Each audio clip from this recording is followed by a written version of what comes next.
Good day, creative spirit, and welcome. Jesus said, where 2 or 3 are gathered in my name, I am there.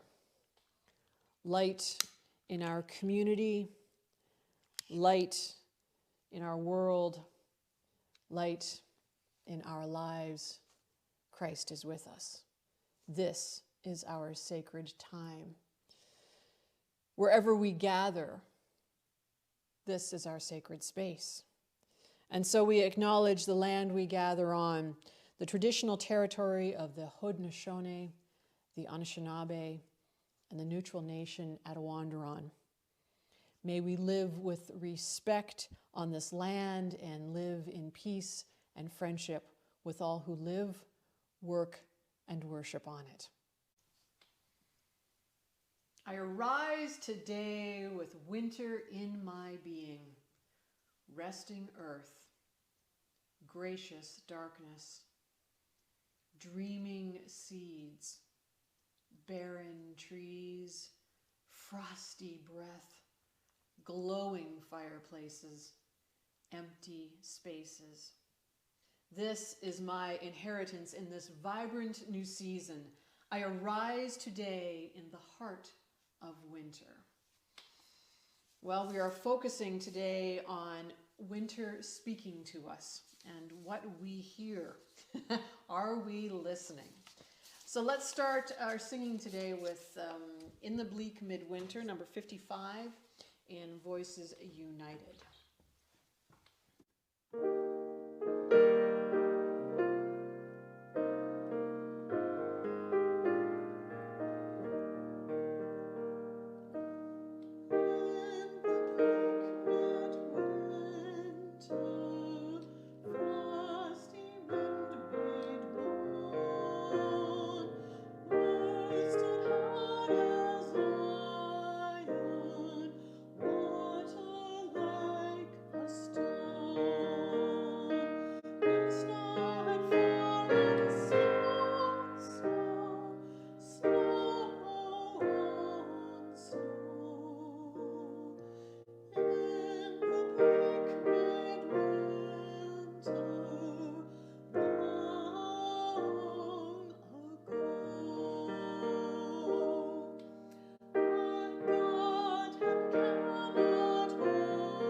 Though it's not evening when you're likely seeing this, though it's starting to get evening when I'm recording it, I love the I love what the hymn 278 in the quiet curve of evening has to say, and it just feels right, pardon me, for the readings that we're doing. So, number 278.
The readings today come from a book called The Circle of Life, The Heart's Journey Through the Seasons.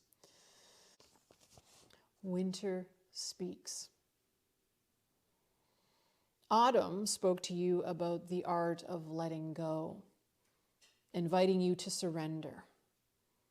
Now I want to encourage you to relax in the midst of the surrender so that your letting go might be a joyous learning experience rather than a laborious task. You are one of God's holy and mysterious grace-filled seeds. Would you like to rest in the quiet earth of your inner self?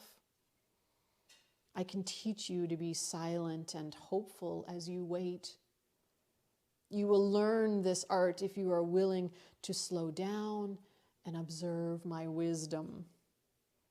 Be patient with each moment. You cannot hurry transformation. Allow it to unfold in its own time. As you learn to embrace my winter spirit, you will discover there is an immense need for slowing down, for silence and resting. Carve out some time for solitude. Listen to all those things that speak without words. You do not always have to be producing, creating, harvesting. Learn to be idle. Learn to rest. I spend long months in stillness. Those who observe me often think there is nothing happening in my great solitude and long nights of darkness. These people have obviously never lived inside my womb, for there they would find seeds growing strong for their spring journey. They would hear seeds dreaming. They would hear the sigh of the soil as it rests from its labors. They would be in awe of the wonders stirring inside my darkness. Let the image of my barren trees come into the eye of your heart. Notice the loveliness of the dark branches and the way they reach out in all directions. Look at their textures and shapes. This is my winter dance of emptiness, and I have come to treasure it. I am being renewed. I have gone into my dreaming time. Now, in my barrenness, a different kind of beauty is being revealed. You too can discover beauty in the midst of your barrenness. Imagine that you are standing out there with the lonely trees. You have been stripped of all your bright knowing. You are empty and you are lonely. Do not be afraid of loneliness. In the heart of that loneliness, you will discover your great need for God and for others. Find a winter tree. Stand beside it in its winter watch. Keep it company. Discover its beauty. Listen to its wordless sermon. Put your ear to my frozen ground and listen to the seeds as they dream. That is such a great reading. Oh my goodness. It just feels warm, doesn't it? Isn't that interesting that a reading all about winter and darkness and loneliness and barren trees and yet it feels so warm. It's wonderful. So here are some things to think of, some questions that perhaps you can ponder while you are creating today. And it suggests here that you snuggle up in your prayer shawl and ponder these winter questions. Where do you find silence in your life? When do you feel free from the pressure to produce? What are the most challenging aspects of winter for you? How is the prayer of contemplation a part of your life? What have you discovered during your barren seasons? What can you do to provide the creative space that you need for yourself? And if you were to choose a passage from Scripture that speaks to you of winter, what would it be? Some great questions. Let's just take a moment of prayer. Winter, humble servant of creation, with brisk determination, you encompass our land. You clothe us into warm wraps, sending us out into the weather to gather the lessons you scatter. You call us to sit by the fireplace and feed each other stories. You invite us to listen to that which is invisible. You are the contemplative season. In unseen and unknown places, you faithfully do your work. In the winter storms of our lives, teach us patience. May we learn to trust the goodness of what we cannot see. As the ground becomes frozen, may we have the courage to visit the frozen ground of our own lives, believing in the life that is hidden. You clear the air. You protect the seed. You embrace reality. You, O winter, hold our fears until they can be transformed into trust. You are the beautiful season that we sometimes overlook. Share with us your virtues of solitude, contemplation, and faith. Surround us with your fresh, crisp breath and protect the seed that is sleeping in the depths of our being. Amen. For our creative portion of our spiritual practice today, we are doing something a little old school, not grade school, just old school. We're going to be doing cutout paper snowflakes. And I think actually they're kind of fabulous. I'm just saying. It was something that I got reintroduced to as I was working on the session, and I thought, this is actually a lot of fun. Supplies are simple, so while we're still not meeting in person, it's easy to go ahead and do, right? So any kind of white paper. Again, this is my, from my recycle pile. So this is standard photocopy paper, okay? It's this 8.5 by 11 sheet. Any kind of light paper then. Maybe you've got the newsprint paper at home, you could use that. Maybe you've only got wax paper or parchment paper. You could easily do them out of that as well too. Scissors, an eraser, because you're gonna need a pencil. I say this now, but in this case you actually will, and that's it. All right, so let's go do some old school art. All right, paper snowflakes. Oh, they are a beautiful thing. All right, so with the listening, the reading that we had, the listening of what winter has to tell each and every one of us, it just seemed, I wanted to do snowflakes. I just wanted to, sort of encapsulate that snow idea. And if this is something that, because of the use of scissors, is not going to be something that you are going to be able to do, and you would prefer to draw snowflakes, sketch snowflakes, or paint snowflakes, watercolor in like purples and blues and use salt and that kind of thing, then by all means go ahead. But for those that can use scissors, I thought it was really fun actually to revisit the snowflakes. So that's what we're going to do. Now, just to remind ourselves exactly how to go about doing this, right? Because it's probably been a while since you cut a paper snowflake, or maybe it hasn't. I don't know. I know for me it had. So I've just got an 8.5 by 11 sheet of paper. And first of all, we have to cut the paper down to size.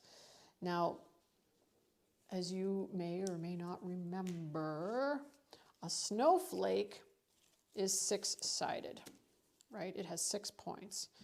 So it is based on sort of a hexagonal shape. The inside of it oftentimes is a hexagonal shape, which requires then the paper has to be, we can't just cut it into 4s and expect a 6-sided situation. So that's why we're going to have to cut the paper down. So the first thing we're going to want to do, like I say, is cut the paper, square it up first. Let me do it this way. Square up the paper as best you can.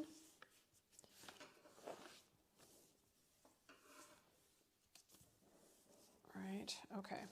And then you want to cut off this edge. So I just cut right along the line here. There we go. Great. The next thing we are going to do is so you've got your, right, this is your square. You're going to fold it in half. So bring the right corner over to meet the left corner as close as you can. And then give it a good crease. All right? And I want you to open it back up again. Crazy, I know.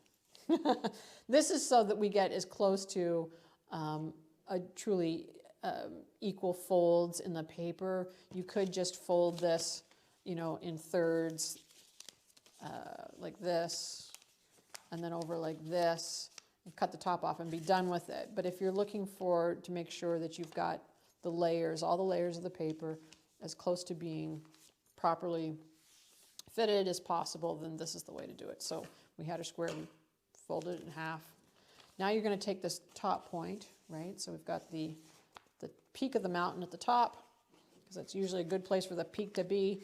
And we're going to bring it down to the center. So you've got that center crease, right? We're going to bring it down to the bottom edge at that center point. And then I want you to you don't have to crease it all the way across, just crease in the center is good. Give yourself a little crease there. All right. So now you have a crease right through here. Now, because you may not be able to see that super well, I'm taking a Sharpie. Please don't do this or it'll end up on your snowflakes. But what I'm going to do is I'm just going to show you with a Sharpie or a Sharpie that works. Should have tested that before I started. I'm just showing you the lines here then, okay, of where those creases, the crease that I've made is. Okay. Then you're going to take the bottom edge to meet that crease.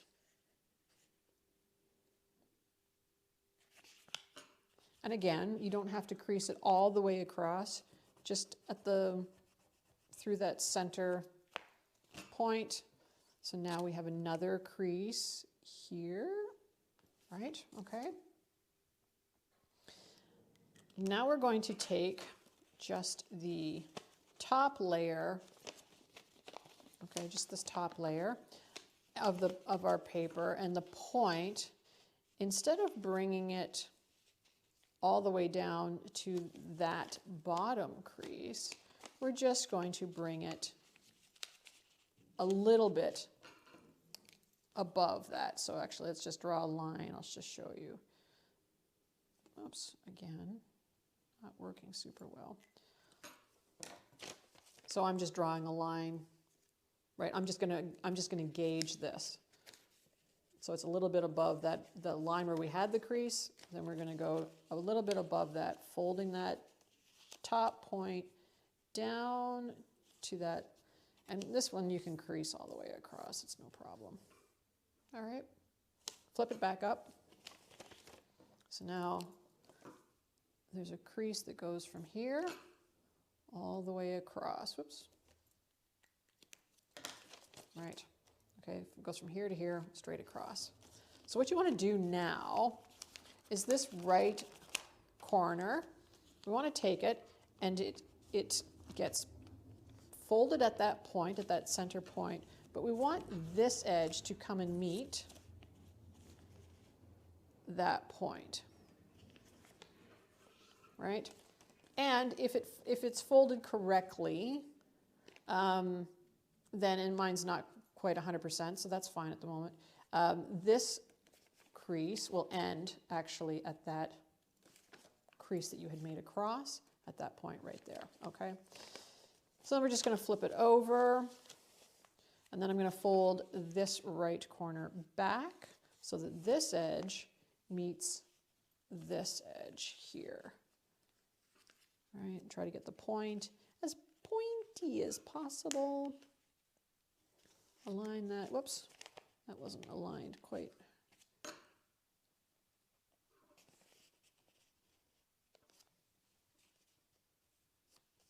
There. And now give it a good crease. Okay, so now you have something like this, right? There's a flap this way, there's a flap this way. Great. Now let's go ahead and fold it in half one more time. All right.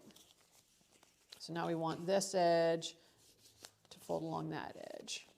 So this is where the paper starts to get a little thicker, right? And you do your best to get hopefully all the edges lined up as best you can. And there you go. So now you have something that looks like that. Okay? Now you'll notice on one side there is just these angled pieces. On one side of it there is a straight piece. Okay, and if you can't see that, see this little straight line, straight edge right across here? Okay, we want to cut. I'll just put it in black here just so you can see it better. So there's an edge here. We're just going to cut now straight across that edge, okay? Bye-bye. And yes, as you will realize again, as you start to do this, you're like, oh, now it's snowing inside because there's like little pieces of paper everywhere, right? Now you've got a triangle with lots of thicknesses of paper, and you'll notice that there is one side that is all folded. There aren't any open edges. And then there is another side that has some open edges, right? So here's the side that's all folded. Here's the side that has open edges.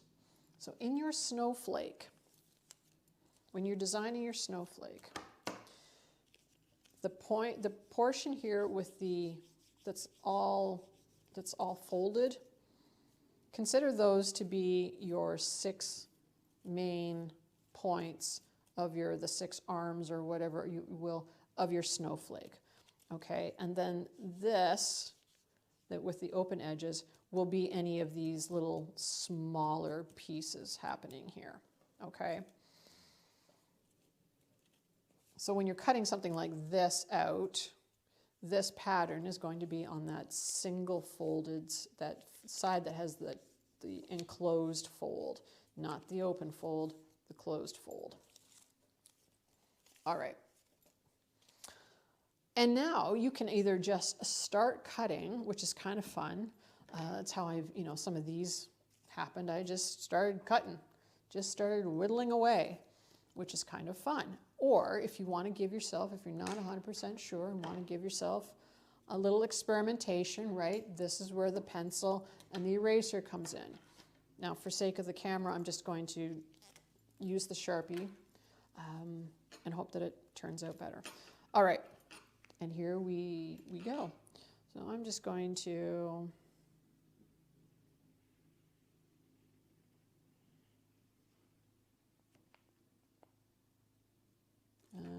what am I going to do here?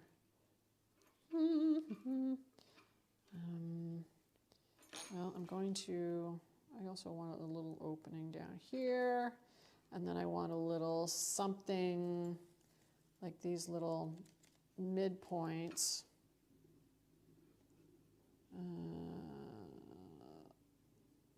Let's see. I don't know if this is how this is going to work or not, but we'll see. It may not. All right, can you see that? Whoops. All right, let's try it. Let's try it and see what happens. And again, remember, that was that closed fold, open folds. So now, actually, I'm going to try cutting this out first.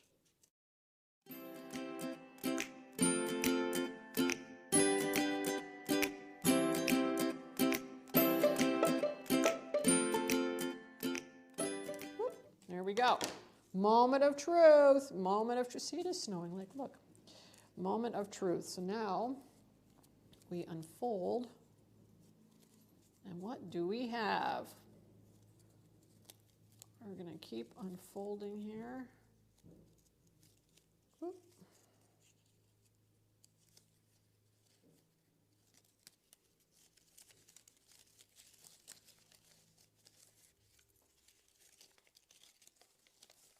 Keep unfolding.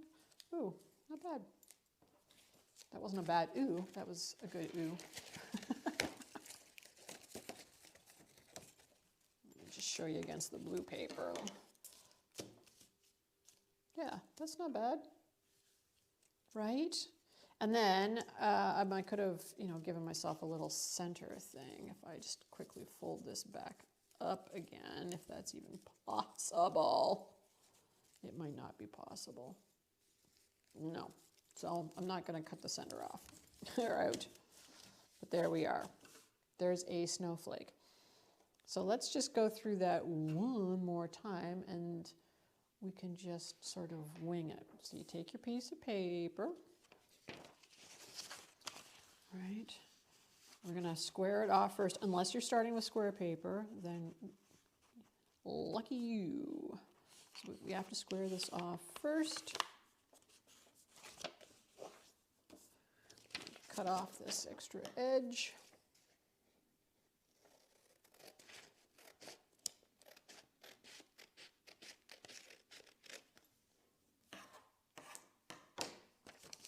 And again, now that we have a triangle, we're going to fold that triangle in half, as close to those points as possible. Oops, that's a little, there, flatten that. Okay, and then open it back up. You want to bring the points down to that center crease at the very bottom edge and just crease in the center, right? And then we want to go up from the bottom edge to that crease we just created, keeping those center lines in line. Right. And then we're just going to bring this down a little bit above that last new crease that we created. Give it a crease above, all the way across. And then we're going to fold it. So now this edge is going to meet here. We're folding it from that center point here and that crease point here. And this should line up with that crease point on that edge there. Great. Flip it over, and then you can just, so you've done that. When you flip it over like this, you want this edge to match this edge. All right, keeping your point as pointy as possible. Everything as lined up as possible. Now you've got something that looks like this. Fold it in half. Now I flipped it there. It doesn't matter. I was just trying to see whether or not I had, because you'll notice that all the edges aren't perfectly aligned on the one side. So that's what I was just trying to see. Okay, and you have something that looks like this. And again, there is this side that just has the angled pieces. There's one side of it that has the horizontal piece. That's your guideline for cutting the top off. So you just want to cut across there. There we go. And again, the closed fold are going to be the longer legs or arms, if you will, of your snowflake. And then the other side will be things that are happening on the inside in between those, okay? So we're going to cut. So now you can, like I say, you can draw again your pattern. It doesn't matter whether you draw it this way or whether you draw it this way. It's just you want to draw it on that closed portion. The open side here, well, is again for those little in-between sections. So I'm just gonna, let's see, I've emailed some patterns to you so you can use those patterns and see where it gets you. But I'm just going to see what happens here.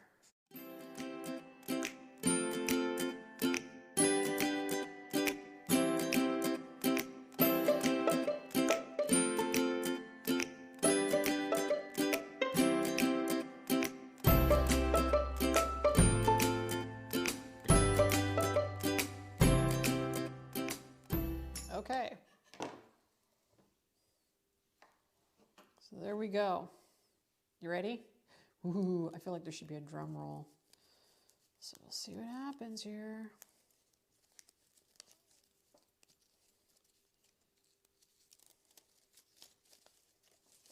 Ooh. Well, that's not bad. All right, let's see it here.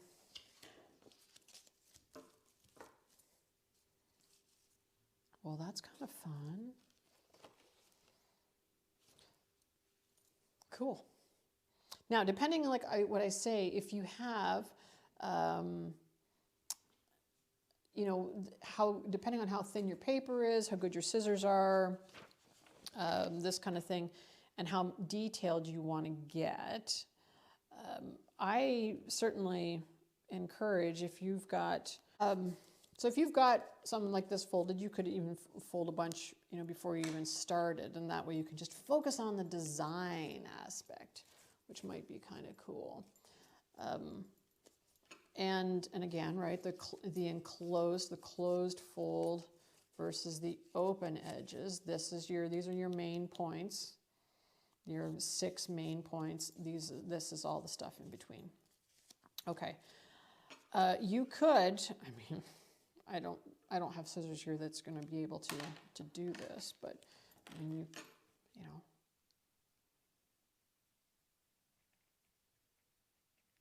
I mean, our creativity is such these days that we should be able to do all kinds of interesting things, right? So the center. I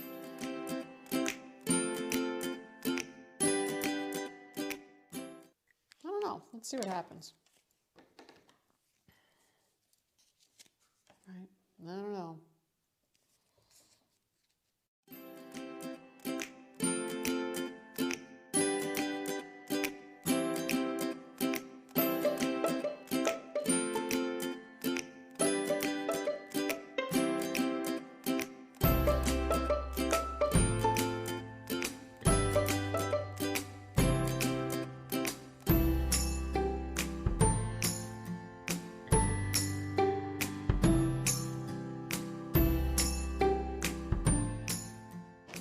Okay.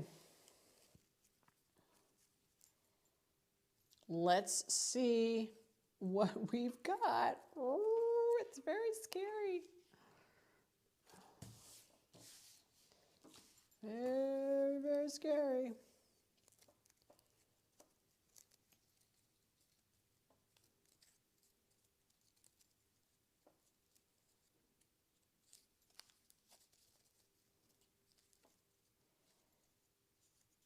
I don't know how much of a snowflake it looks like, but it's got some, it looks like it's got some fire going. Ooh, fire and ice. Oh, yeah.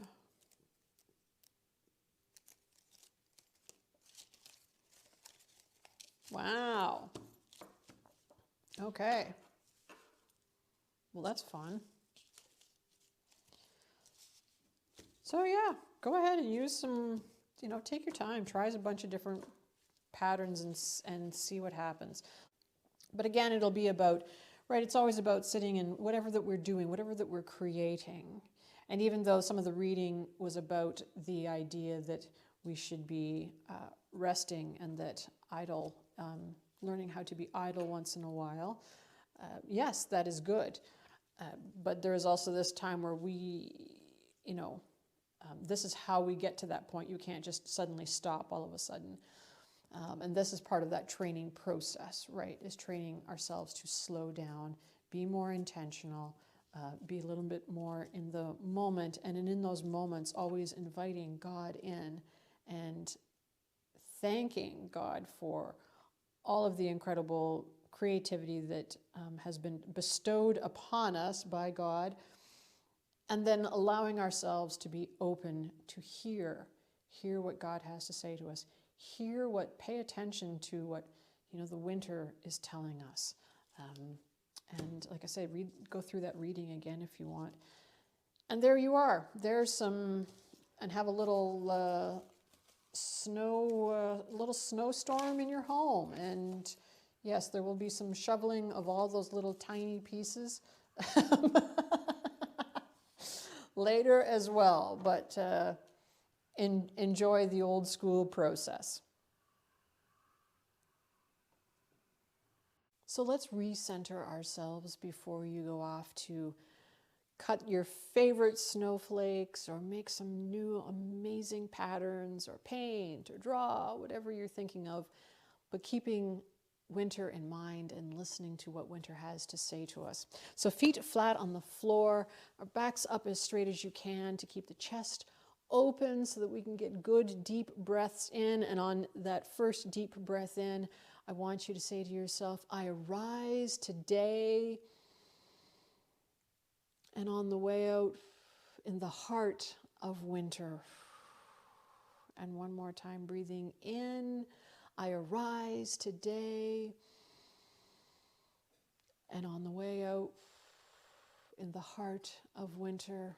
And one more time, breathing in, rise today. And on the way out, in the heart of winter. And together we pray, Creator God, quiet my mind before it passes judgment on this prayer, my gift of time to you. Amen. Have a wonderful week. Listen to what winter has to say to us, and I'll see you next week. Bye.